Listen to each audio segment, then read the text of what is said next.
যেখানে বিদেশিরা স্বাভাবিকভাবে সে সময় অনেকেই তাদের এখানে থাকার নিরাপদ পরিবেশ নিয়ে উদ্বেগ উৎকণ্ঠা ব্যক্ত করেছে। বাংলাদেশ থেকে অনেক লোক বর্ডার দিয়ে পালিয়ে যাচ্ছে, প্লেনে পালিয়ে যাচ্ছে, বিভিন্নভাবে বিভিন্ন দেশে যাচ্ছে।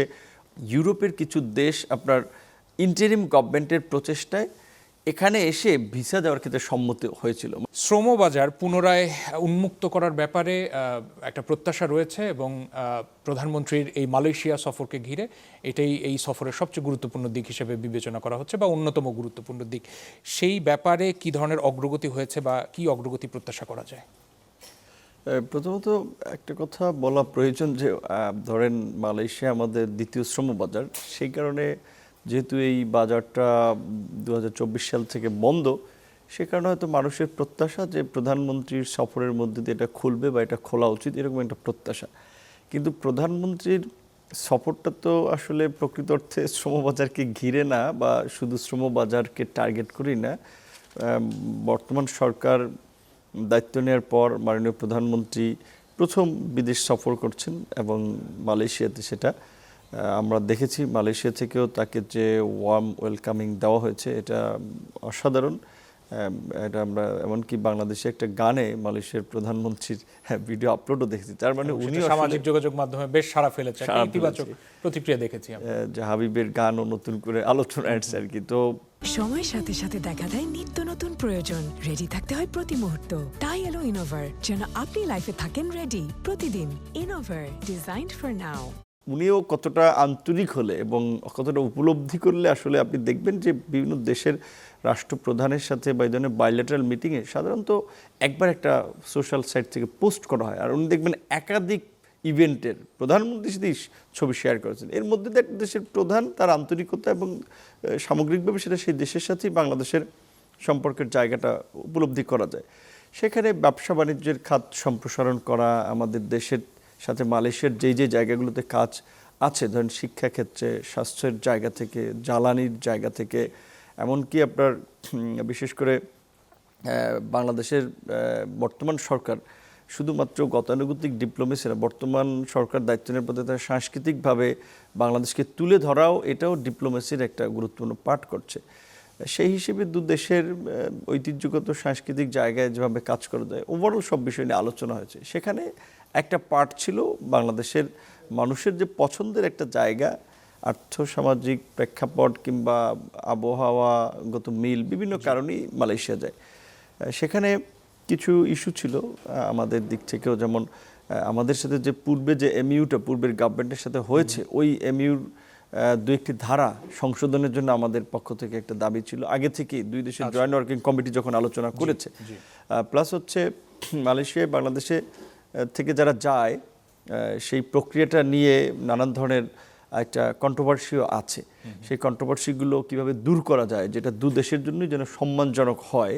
এবং শুধুমাত্র বাংলাদেশ নয়, যেহেতু এটা আন্তর্জাতিক গণমাধ্যমে এসেছে, ব্লুমবার্গের মতো গণমাধ্যম কয়েকবার ফলো আপ নিউজ করেছে, মালয়েশিয়া বাংলাদেশের লোকাল নিউজ পেপার, সংবাদপত্র নিউজ করেছে, আন্তর্জাতিক অভিবাসী সংগঠন, মানবাধিকার সংগঠন, এরাও এই বিষয়টা নিয়ে রিয়্যাক্ট করেছে।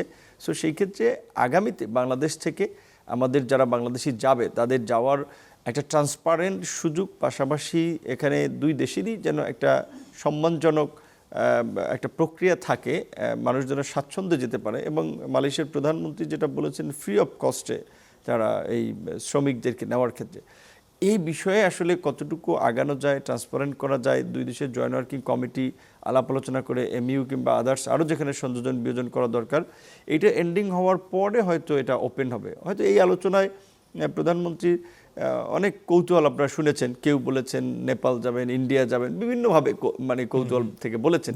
কিন্তু আমরা ফাইনালি দেখছি যে খুব অল্প সময়ের মধ্যে সিদ্ধান্ত এসেছে এবং তিনি সফরও করেছেন। হয়তো তার এই সফরের পূর্বের সংক্ষিপ্ত সময়ের মধ্যে আমাদের এই শ্রমবাজারটা ওপেন করার জন্য যে কাজগুলো প্রয়োজন, যে জয়েন্ট ওয়ার্কিং কমিটির মিটিং প্রয়োজন, সেগুলো আমরা সমাপ্ত করতে পারিনি। কিছু বিষয়ে একটু গ্যাপ আছে, যেই কারণে এটা এই মুহূর্তে একেবারে প্রধানমন্ত্রী যাওয়ার পরপরই হয়তো সব কিছু সমাধান হয়ে যায়নি, বাট প্রক্রিয়াটা এগিয়ে গেছে। আশা করি এখন দ্রুত সময়ের মধ্যে এটা একটা সমাপ্তি হবে। 2024 সাল থেকে মালয়েশিয়ায় বিশেষ করে শ্রমবাজারে বাংলাদেশের কর্মী পাঠানোতে একটা সীমাবদ্ধতা রয়েছে। আমরা লক্ষ্য করেছি যে বিগত অন্তর্বর্তীকালীন সরকার যখন ছিল তারা সংস্কারের কথা বলে গেছেন, কিন্তু সংস্কারের যে পরিকল্পনা ছিল বা সুস্পষ্ট রোডম্যাপের কথা জনগণ প্রত্যাশা করে, সেই জায়গায় সব সময় যে সফল হয়েছে বা পুরোপুরি কাজ সম্পন্ন করা গেছে সেরকম আমরা লক্ষ্য করিনি। এতে করে দেখা গেছে যে মাঝখানে বাংলাদেশের প্রবাসীদের কর্মসংস্থানের ক্ষেত্রে এক ধরনের আস্থার সংকট তৈরি হয়েছে, বা কিছু কিছু দেশ আমরা লক্ষ্য করেছি যে ভিসা ইস্যুতে এক ধরনের সাময়িক নিষেধাজ্ঞা দিয়েছে। সেই ব্যাপারে বর্তমান সরকার, নির্বাচিত সরকার, যদিও আপনারা 4 মাসের কিছু বেশি সময় হয়েছে, সেই ব্যাপারে আপনারা কতটুকু মনোযোগী বা কিভাবে পরিবর্তন আনবেন? বাংলাদেশে যেহেতু দীর্ঘ 1.5 দশক ধরে অত্যন্ত একটা কর্তৃত্ববাদী সরকার ছিল, যারা সারা বিশ্বেই নিন্দিত, এবং পত্রপত্রিকা গণমাধ্যমে দেখেছেন রাষ্ট্রীয় গণমাধ্যম বাহিনী র্যাবকে ডেথ স্কোয়াড হিসেবে উপস্থাপন করা হয়েছে। আল জাজিরার মতো আন্তর্জাতিক গণমাধ্যমে বাংলাদেশের প্রধানমন্ত্রী এবং তার কাছের লোকজনের দুর্নীতি নিয়ে নিউজ হয়েছে, all the prime ministers main. তো এই ধরনের নিউজ এবং বিভিন্ন ধরনের মানবাধিকার সংগঠনগুলোর বারবার এখানে মানবাধিকার লঙ্ঘন এবং দেশের এই কর্তৃত্ববাদী শাসন ব্যবস্থা, এগুলো আন্তর্জাতিক মহলে যখন জেনেছে, তখন স্বাভাবিকভাবেই তারা বাংলাদেশকে বিভিন্ন দেশ বিভিন্নভাবে দেখেছে। বিশেষ করে কিছু দেশের ভিসা বা দেশের এন্ট্রির ক্ষেত্রে কিন্তু বিশেষ করে ফ্যাসিবাদী সময় থেকেই এক প্রকারের নিষেধাজ্ঞা, কিছুটা সংকুচিত করা, এই সময়টা হয়েছে। ইন্টারিম গভর্নমেন্টের সময় যেটা হয়েছে, জুলাইয়ের পরে বাংলাদেশের একটা বড় ধরনের পরিবর্তন, রাজনৈতিক একটা বলা চলে অস্থিতিশীল সময়, যেখানে বিদেশিরা স্বাভাবিকভাবে সে সময় অনেকেই তাদের এখানে থাকার নিরাপদ পরিবেশ নিয়ে উদ্বেগ উৎকণ্ঠা ব্যক্ত করেছে। বাংলাদেশ থেকে অনেক লোক বর্ডার দিয়ে পালিয়ে যাচ্ছে, প্লেনে পালিয়ে যাচ্ছে, বিভিন্নভাবে বিভিন্ন দেশে যাচ্ছে, অনেকে অ্যাসাইলাম সিক করতেছে।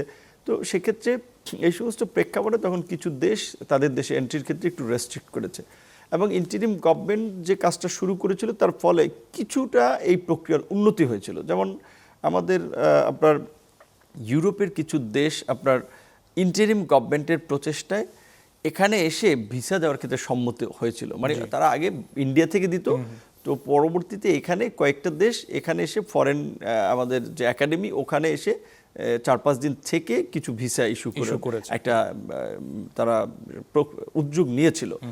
সেই প্রক্রিয়াটাকে আমরা আরও এগিয়ে নেওয়া এবং ওই সমস্ত দেশগুলোর এখানে কনসুলার সেবা নিশ্চিত করার জন্য আমরা একটু চেষ্টা চালিয়ে যাচ্ছি। প্রকৃত অর্থে এটা তো আমাদের সবাইকে বুঝতে হবে। ধরেন আমাদের দেশের লোক বিভিন্ন দেশে যাচ্ছে কাজের সন্ধানে, জীবনের কিংবা ভাগ্যের পরিবর্তনে, সেক্ষেত্রে আমাদের যতটা প্রয়োজন ওই দেশগুলোর আবার তো এই রকমের নিড নেই, যার ফলে ওরা কিন্তু এখানে একটা কনসুলেট অ্যাম্বাসি চালাতে হলে যেই কস্ট ওদের হবে, সেটা দেখছে ওদের ওইভাবে প্রফিট নাও হতে পারে, যেখানে ওরা অনেকে ইন্টারেস্ট দেখাচ্ছে না। বাট আমরা সেটা চেষ্টা করে যাচ্ছি যে আমরা এরকমও এই কাজটা যদি পররাষ্ট্র মন্ত্রণালয় দেখে, পররাষ্ট্র মন্ত্রণালয়ের সাথে আলাপ আলোচনা করে আমরা বলেছি প্রয়োজনে আমরা একটা ভবন করব সরকারিভাবে, যে ভবন এই কনসুলার সেবার বিভিন্ন দেশের জন্য 1-2টা করে ফ্লোর দিয়ে দেবো, যে ওরা এসে এখানে থাকুক, সেবা দিক, এই স্পন্সরটা আমরা করব, তারপর ওরা এখানে আসুক, যেহেতু আমাদের দেশের লোকেরা যাচ্ছে।